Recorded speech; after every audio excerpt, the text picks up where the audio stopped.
Assalamualaikum warahmatullahi wabarakatuh. Yang terhormat kepada Bu Feti Fatimah SEMM, selaku dosen pengampu mata kuliah Manajemen Pemasaran. Pertama-tama, izinkan saya sebagai moderator untuk memperkenalkan nama anggota kami. Yang pertama, Beni Eka Putra. Yang kedua, saya sendiri Adelia Pinky Karisma. Yang ketiga, Ikrimah Nur Fadilah. Yang keempat, Aditya Irfan Sehan Widodo. Di sini ada 3 bab yang akan dijelaskan oleh kelompok kami. Yang pertama, pemasaran global. 2. Tanggung jawab sosial dan etika. 3. Pengantar retail sebagai suatu kegiatan. Saya Ikrimah Nur Fadilah akan menjelaskan bab 13 yang berjudul pemasaran global. Nah, yang pertama ada pertumbuhan pemasaran global. Pemasaran global telah ada selama bertahun-tahun. Penjajah berdagang untuk menemukan cara baru mencapai negara asing. Perdagangan tumbuh lebih tinggi dari pertumbuhan output dunia. Banyak perusahaan beralih dari penjualan di pasar domestik ke penjualan di satu atau lebih internasional pasar. Berikut ada perbedaan dari pemasaran domestik. Pemasaran domestik adalah pemasarannya ditujukan pada satu pasar. Ketika perusahaan mengglobal, segalanya menjadi lebih rumit. Beberapa isu yang harus dipertimbangkan dalam lingkungan pemasaran global, antara lain pasar, data, politik sistem, ekonomi, sosial, budaya lingkungan, teknologi, masalah hukum, dan lingkungan. Yang selanjutnya ada standarisasi atau lokalisasi. Dengan menstandardisasi produk dan promosi, perusahaan global memaksa biaya dan harga turun dan mendorong kualitas dan kendala ke atas. Standarisasi berlaku sangat baik untuk pasar kelas atas dan kelompok-kelompok tertentu. Pemasaran global lainnya berpendapat untuk lokalisasi dan skeptis terhadap gagasan desa global. Mereka berpendapat bahwa konsumen berbeda dari satu negara ke negara lain. Karena itu produk dan iklan harus disesuaikan dengan budaya yang berbeda. Berikutnya ada pemasaran global lingkungan. Faktor yang harus dipertimbangkan pemasar dalam menentukan sejauh mana mereka melokasikan produk atau jasa. Antara lain, yang pertama ada lingkungan sosial budaya. Perbedaan dalam lingkungan sosial budaya antara pasar adalah pertimbangan yang paling penting bagi pemasar global. Pemasar global harus mempelajari dan memahami budaya negara di mana mereka akan melakukan bisnis dan memasukkan pemahaman ini ke dalam proses perencanaan pemasaran. Yang kedua ada lingkungan teknologi. Teknologi telah mengubah pasar global dalam hal logistik dan transportasi, serta komunikasi. Perbedaan teknologi fax, telepon seluler, dan email telah sangat mempengaruhi cara para pemasar berkomunikasi. Dampak teknologi pada bauran pemasaran sangat besar. Produk dan layanan dapat dibuat lebih murah dengan standar yang lebih tinggi. Potensi di jaring sosial sangat luas, dan keberhasilannya sejauh ini menandakan perubahan dinamis dalam cara orang menggunakan internet. Yang ketiga ada lingkungan politik dan hukum. Pemasaran yang ingin beroperasi di luar negeri harus memahami bahwa tidak mungkin mentransfer prinsip dan praktik dari pasar domestik ke pasar luar negeri secara langsung. Karena sistem politik dan hukum di berbagai negara berbeda-beda. Sistem politik dapat dipecah menjadi 3 komponen, yaitu stabilisasi sistem politik, bentuk pemerintahan, pihak dan kelompok kepentingan. Materi promosi harus disesuaikan karena alasan hukum, seperti undang-undang yang mengatur periklanan komparatif. Perusahaan harus memindahkan produknya dari A ke B agar bisa dibawa ke negara lain. Namun, lingkungan politik membatasi akses pasar, menyebabkan masalah dengan logistik global dan keputusan saluran. Yang keempat ada lingkungan ekonomi. Ketika Ketika memilih pasar luar negeri untuk ekspor atau investasi, pemasar global perlu mempertimbangkan situasi ekonomi negara yang dimasuki. Tanggung jawab sosial dan etika. Etika adalah prinsip-prinsip moralitas yang mempengaruhi sikap dan perilaku. Etika memiliki pengaruh pada pengambilan keputusan pemasaran. Ada kewajiban yang jelas bagi individu, organisasi, dan pemerintah untuk berperilaku etis agar masyarakat berfungsi untuk kepentingan semua. Teori etika. Pemasar dihadapkan dengan keputusan etis, baik besar maupun kecil, setiap hari, untuk memahami dan menerapkan prinsip-prinsip moral yang memandu pengambilan keputusan melalui penalaran etis. Akan sangat membantu untuk mengenal filosofi yang mendasari etika. Di sini kita melihat 3 pendekatan filosofis utama. Yang pertama itu teleologi. Apa itu teleologi? Teleologi yang berarti suatu akhir atau tujuan adalah yang paling banyak dipahami dan berbagai teori etika. Dieksplorasi pertama kali oleh Plato dan Aristoteles. Ia mengusulkan bahwa pilihan atau aktivitas moral harus dinilai dari hasilnya. Yang kedua ialah utilitarisme.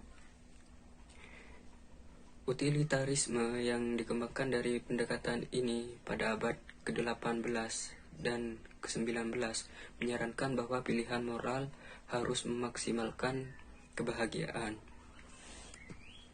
Dan yang ketiga, tata susila, menunjukkan bahwa hasil dari suatu tindakan bukanlah fokus utama, melainkan bahwa ada tindakan dan perilaku universal yang harus dilakukan sebagai bagian dari kewajiban seseorang kepada masyarakat. Saya akan melanjutkan presentasi tersebut, yaitu pemasaran etis dalam prakteknya, yaitu pemasaran selalu berkepentingan untuk membuat keputusan etis untuk menjaga kepercayaan konsumen. Tetapi dari waktu ke waktu, keseimbangan antara pilihan kompetitif dan etis bisa jadi sulit. Berbahaya versus produk sehat, yaitu penjualan dan pemasaran produk yang berpotensi berbahaya, menarik perhatian kritis, dan seringkali diatur. Selanjutnya, aksesibilitas dan eksklusivitas, yaitu kekuatan merek terbesar dapat menghasilkan tindakan anti persaingan dalam rantai pasokan. Misalnya, di mana merek yang kuat, bersikeras, pengecer, atau grosir yang menyediakan satu merek ditukar dengan harga yang lebih rendah. Yang terakhir, kesimpulannya, pandangan pemasaran yang berlaku di kalangan konsumen seringkali merupakan pandangan yang sinis. Ada kegelisahan yang berkembang dengan skala global dan kekuatan bisnis saat ini. Dan peran dan ruang keputusan pemasaran memiliki dimensi etis karena dampaknya memengaruhi beragam pemangku kepentingan dan kebutuhan yang berbeda dan terkadang bertentangan. Tetapi efisiensi utama pemasaran adalah memperpanjang loyalitas merek. Terima kasih. Akan dilanjutkan oleh Pinky. Selanjutnya, pengantar retail sebagai suatu kegiatan. Yang pertama, pentingnya industri retail yang berkembang. Retail tidak hanya merupakan bagian integrasi dari struktur ekonomi kita, tetapi juga membentuk dan dibentuk oleh cara hidup kita. Sementara perdagangan barang selalu menjadi bagian dari masyarakat tradisional. Belakangan ini, jual beli produk telah menjadi aktivitas yang jauh lebih formal dan didominasi merek. Pada tahun 1960, retail sebagian besar dipandang memiliki peran yang lebih kecil dan secara kurang penting daripada industri lain seperti manufaktur.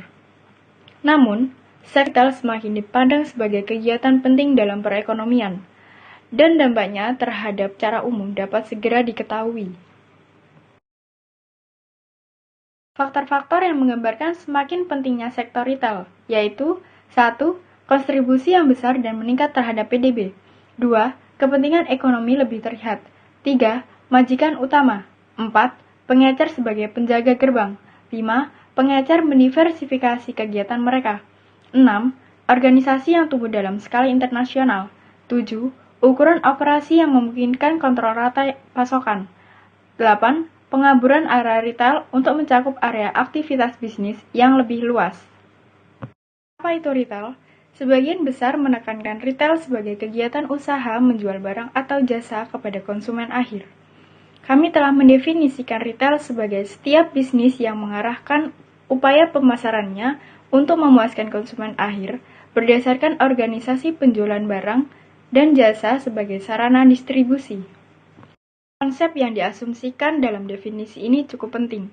Konsumen akhir dalam rantai distribusi adalah konsep kunci di sini karena pengecer berada di ujung rantai dan terlibat dalam antarmuka langsung dengan pelanggan. Teori-teori utama dalam studi manajemen retail. Yang pertama, teori lingkungan. Seluruh rangkaian faktor membentuk sifat lingkungan retail. Faktor-faktor yang bersifat ekonomi, sosial, politik, peraturan, budaya, dan demografis semuanya mempengaruhi lingkungan terhadap pengecer beroperasi. Sangat mudah untuk melihat hubungan langsung antara beberapa kondisi lingkungan dan perubahan retail. Misalnya, pelonggaran peraturan yang mengatur jam buka toko mengubah penawaran retail yang tersedia. Berikut faktor lingkungan utama. 1. Perubahan terkait konsumen. Dibagi menjadi 2. Yang pertama, perubahan demografis. Yang kedua, perubahan gaya hidup. Yang ketiga, sikap dan preferensi untuk membeli merek dan produk. Yang keempat, pengaruh ekonomi berdasarkan pendapatan real, kepercayaan diri, jumlah wanita yang bekerja, dan lain-lain. 2. Perubahan teknologi. Yang ketiga, perubahan kompetisi. 2. Teori siklus roda retail. Salah satu teori orisinal yang membahas masalah perubahan kelembagaan retail adalah roda retail. Konsep ini mengusulkan siklus yang kurang lebih pasti. Ketika pengecer memasuki pasar, mereka bersaing dengan menawarkan barang dengan harga yang serendah mungkin, atau konsep baru yang berani, inovasi, untuk menarik pelanggan. Ketika pengecer mengembangkan pengalaman mereka dan mendapatkan modal, mereka cenderung meningkatkan tingkat layanan dan kualitas mereka, dan karena itu harganya. 3. Teori akordeon retail. Teori akordeon retail menunjukkan bahwa pengecer awalnya memasuki pasar sebagai pengecer umum. Dengan pengalaman, mereka fokus pada sektor produk dan kelompok konsumen tertentu. Seiring waktu, mereka mulai mendiversifikasi penawaran mereka untuk tumbuh, tetapi sekali lagi akan kembali ke spesialisasi. 4. Teori siklus hidup retail. Teori siklus hidup retail menunjukkan bahwa perkembangan retail melewati tahapan. Saat lahir, disebut tahap embrionik dalam konteks siklus hidup industri. Ada tingkat pertumbuhan yang lambat karena sumber daya dan pengalaman yang terbatas. Ini diikuti oleh masa pertumbuhan yang cepat seiring dengan peningkatan efisiensi dan pengalaman. 5. Teori konflik. Persaingan antar pengecer menyebabkan perubahan sifat lingkungan retail. Namun, bukan persaingan sehari-hari antar perusahaan yang menyebabkan perusahaan kelembagaan, melainkan ketidakseimbangan yang disebabkan oleh inovasi. Pada tahun 1987, Brown menyatakan bahwa respon terhadap inovasi mengikuti proses 4 tahap. Awalnya, pengecer terkejut dengan inovasi tersebut. Kedua, mereka menyangkal ancaman dengan cara mundur secara defensif. Ketiga, mereka kemudian pindah ke tahap pengakuan dan penilaian. Akhirnya, mereka mengembangkan strategi adaptasi. 6. Teori perubahan kelembagaan retail ringkasan. Yang pertama, lingkungan. Yang kedua, berhubungan dengan putaran, dibagi menjadi 3, roda retail, akordeon retail, siklus hidup retail. Yang ketiga, konflik. Sekian presentasi dari kelompok kami, kurang lebihnya mohon maaf. Wassalamualaikum warahmatullahi wabarakatuh.